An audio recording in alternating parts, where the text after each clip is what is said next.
So let me now begin with the chapter. आपण chapter कोणता घेतलेला? Mechanical properties of fluids. त्याच्यामध्ये आपण फ्लुइडच्या मेकॅनिकल प्रॉपर्टीज बघतोय. त्यातला पण मेन पार्ट आपण कोणता करतोय? That is fluid at rest. अजून पण आपण फ्लुइड इन मोशन स्टडी करायला सुरुवात केलेलं नाहीये.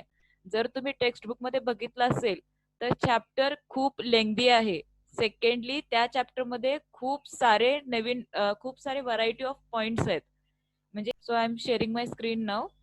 We will start with mechanical properties of fluids. So this is lecture number 6. ह्याच्या आधीच्या लेक्चरमध्ये आपण हे डेरिव्हेशन बघितलं होतं, जिथे आपल्याला काय कळालं होतं? P2 is equal to P1 plus rho g h, where P2 was the pressure. दोन पॉइंट्स कन्सिडर केले होते बघा प्रिव्हियस लेक्चर, जर तुम्हाला आठवत असेल तर. दोन पॉइंट्स कन्सिडर केले होते, P2 आणि P1. P2 बॉटम वाला पॉइंट आहे, P1 वरचा वाला पॉइंट आहे. त्या दोन्हीमधलं डिस्टन्स आहे h, पॉइंट x1 आणि पॉइंट x2 मधलं. So h is equal to x1 minus x2 असं आपण अज्युम केलं होतं. फोर्सेस बॅलन्स करून त्याच्यावरती एक इक्वेशन लिहिलं होतं, and that equation was F2 is equal to F1 plus mg, because in a equation we were trying to balance the upward acting and the downward acting forces. त्याच्यानंतर आपण काय सांगितलं होतं? फोर्सेस बॅलन्स करायचे आहेत. Forces balance केल्यानंतर एक derivation आपल्याला मिळालेलं किंवा इक्वेशन आपल्याला मिळालेलं F2 is equal to F1 plus mg. आणि त्याला आपण काय केलं होतं? प्रेशरच्या फॉर्म मध्ये लिहायसाठी फोर्सला लिहिलं होतं.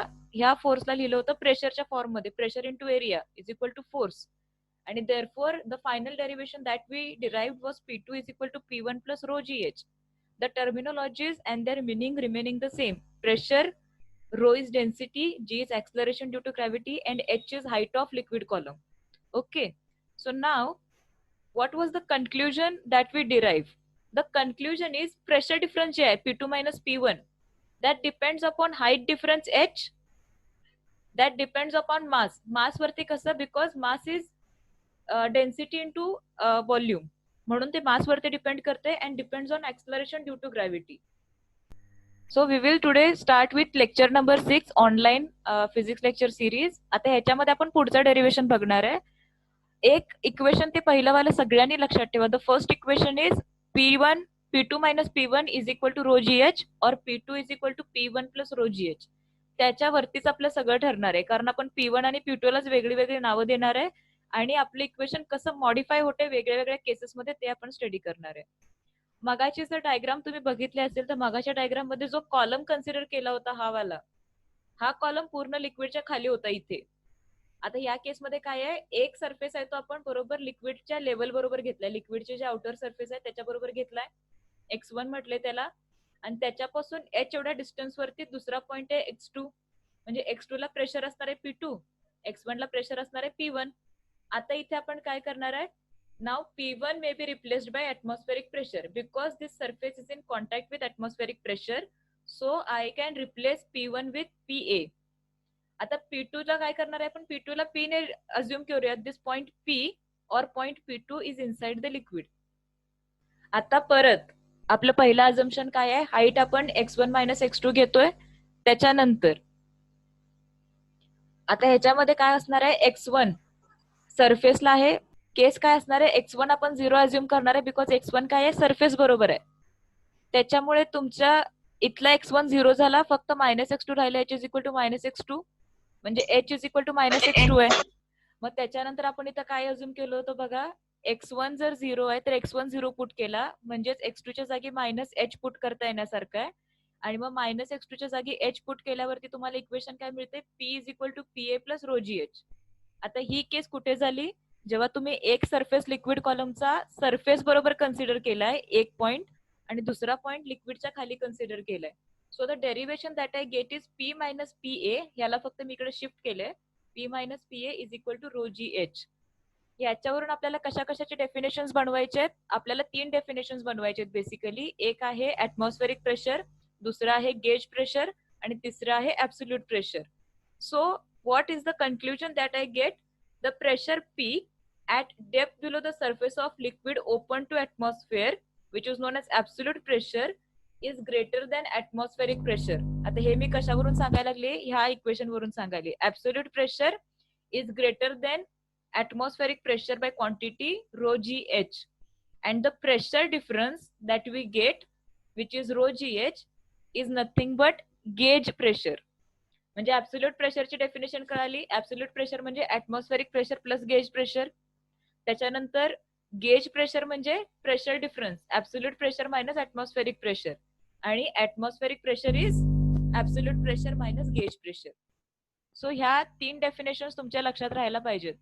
तुम्हाला फक्त प्रेशर ह्या कॉन्सेप्ट वरती 3 व्हॅल्यूज कॅल्क्युलेट करायला सांगितलं जाऊ शकतं. Calculate atmospheric pressure, calculate gauge pressure किंवा calculate atmospheric pressure. Absolute, atmospheric आणि गेज तिन्हीपैकी कोणतेही कॅल्क्युलेट करायला सांगितलं तरी यायला पाहिजे. Okay, so here I am defining this gauge pressure which is excess of pressure किंवा pressure difference between absolute and atmospheric pressure. याचं कन्क्ल्युजन काय आहे? The area of cylinder is not appearing in the expression of absolute pressure. Area कुठे दिसतोय का? नाही दिसत आहे. इक्वेशन आहे P minus P is equal to rho g h. म्हणजे एरिया ऑफ क्रॉस सेक्शन वरती तुमचं ऍब्सोल्यूट प्रेशर अजिबात डिपेंड करत नाहीये. तुमचं प्रेशर डिपेंड करते फक्त height of the liquid fluid column किंवा liquid column, and not the area of cross section nor the base area और the shape of container needs to be taken into consideration. म्हणजे जोपर्यंत लिक्विडची height same आहे वेसलमध्ये किंवा दिलेली लिक्विडची height constant आहे तोपर्यंत pressure जे आहे ते कॉन्स्टंट राहणार आहे. हे याच्यावरचं कन्क्ल्युजन आहे. परत रिपीट करतेय, 3 डेफिनेशन्स केल्या आपण: ऍब्सोल्यूट प्रेशर, गेज प्रेशर आणि ऍटमॉस्फेरिक प्रेशर. त्याच्यानंतर आपण कन्क्ल्युजन असं मांडलं की एरिया ऑफ सिलेंडर वरती प्रेशर डिपेंड करत नाहीये. ना ऍब्सोल्यूट प्रेशर, ना गेज प्रेशर, ना ऍटमॉस्फेरिक प्रेशर तिन्हीपैकी कुणीही एरिया ऑफ क्रॉस सेक्शन वरती डिपेंड करत नाहीये. कुणी पण बेस एरिया वरती डिपेंड करत नाहीये. They depend only upon the height of fluid column.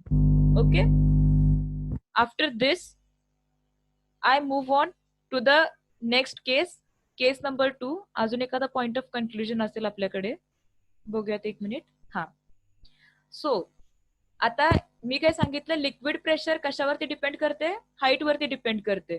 So माझ्याकडे खूप सारे वेसल्स आहेत किंवा माझ्याकडे खूप सारे कंटेनर्स आहेत आणि याच्यामध्ये काय व्हायला लागले बघा, सगळ्यांची लेवल सेम आहे किंवा सगळ्यांची डेप्थ जर सेम आहे, एक 4-5 वेसल्स मध्ये मी पाणी भरलं आणि सगळ्यांचा शेप वेगळा वेगळा आहे, पण सगळ्यांची लिक्विडची हाईट जर सेम असेल तर तिथं काय होणार आहे? प्रेशर सेम येणार आहे. पण इन जनरल आपण काय अज्युम करतोय? फॉर एक्झाम्पल, मी तुमच्यासमोर एक ग्लास ठेवला आणि तुमच्यासमोर एक बकेट ठेवली आणि एक फुलदाणी ठेवली, फ्लावर वेस. तर तिथं आपण काय म्हणणार आहे? प्रत्येकामध्ये वेगळं वेगळं प्रेशर ऍक्ट व्हायला पाहिजे, शेपनुसार प्रेशर ऍक्ट व्हायला पाहिजे असं आपल्याला वाटतंय. पण ते तसं होत नाही, सगळीकडे प्रेशर सेम ऍक्ट होतोय. मग हा जो पॅराडॉक्स आहे, पॅराडॉक्स म्हणजे काय? एक्सपेरिमेंटल व्हॅल्यू वेगळी दिसणं आणि प्रॅक्टिकल व्हॅल्यू वेगळी दिसणं, किंवा एक्सपेरिमेंटली वेगळं काहीतरी रिझल्ट येणं आणि ऑब्झर्वेशन मध्ये काहीतरी वेगळंच कन्क्लूड करणं, याला आपण काय म्हणतोय? पॅराडॉक्स. तर ह्या फिनॉमिननला आपण काय म्हणतोय? Hydrostatic paradox. I repeat the point, गडबड झाली असेल. हायड्रोस्टॅटिक पॅराडॉक्स काय आहे? जसे जसे लिक्विड कॉलम, जसे जसे वेसलचे शेप बदलतील तसं तसं आपण काय म्हणतोय की ऍक्ट होणारं प्रेशर पण चेंज व्हायला पाहिजे. म्हणजे ग्लास मध्ये जे पाणी आहे त्याचा प्रेशर वेगळा ऍक्ट व्हायला पाहिजे, फुलदाणीमध्ये जे पाणी आहे त्याचं प्रेशर वेगळं ऍक्ट व्हायला पाहिजे, आणि बादलीमध्ये जे पाणी आहे त्याचं प्रेशर वेगळं ऍक्ट व्हायला पाहिजे असं आपण म्हणतोय. पण ऍक्च्युअली तसं होत नाही. As long as the height of liquid column is same in all the vessels, the pressure remains the same. पण मग आपल्याला दिसतंय वेगळं, म्हणजे आपण गेस वेगळं करतोय आणि आपल्याला रिझल्ट वेगळेच मिळत आहेत. सो तो जो पॅराडॉक्स आहे त्या पॅराडॉक्सला आपण म्हणतोय हायड्रोस्टॅटिक पॅराडॉक्स. हायड्रोस्टॅटिक म्हणण्याचं कारण काय? अजून पण आपण लिक्विड ऍट रेस्ट स्टडी करतो. So this is all about hydrostatic paradox. हा पॉइंट आपण क्लिअरली पुढे पण स्टडी करणार आहे पास्कल्स लॉच्या आधी. ओके, सो पहिली केस स्टडी झाली. पहिल्या केस स्टडी मध्ये आपल्याला काय हे मिळाले? Derivation P minus P A is equal to rho g h. आता आपण पुढची केस स्टडी घेतोय, त्याच्यामध्ये काय आहे? लिक्विड कॉलम जो आहे तो फ्लुइडच्या सरफेसच्या वरती आपण अज्युम करतोय. ओके, सो आता इथं तुमचा वरचा पॉइंट आहे x1, त्याच्या समोरचं प्रेशर आहे P1. त्याच्यानंतर नाव सी हिअर, इथं काय आहे? आता पुढच्या केसमध्ये x1 पॉइंटला काय आहे? x1 पॉइंट आपण फ्लुइडच्या वरती कन्सिडर केला, x2 पॉइंट आपण फ्लुइडच्या बरोबर कन्सिडर केलाय. मग x1च्या पॉइंटला जे प्रेशर आहे P1 त्याला म्हटलं P, आणि P2 जो आहे त्याला P0 म्हटलंय, P not is nothing but atmospheric pressure. मग जे आपलं स्टँडर्ड इक्वेशन होतं, काय स्टँडर्ड इक्वेशन होतं, P2 is equal to P1 plus rho g h, सगळ्यात पहिल्यांदा डिराईव्ह केलेलं.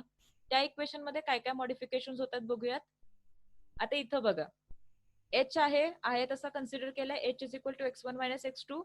या केसमध्ये काय आहे, P1 ला P कन्सिडर केलं, मगाशी जसं सांगितलं तसं.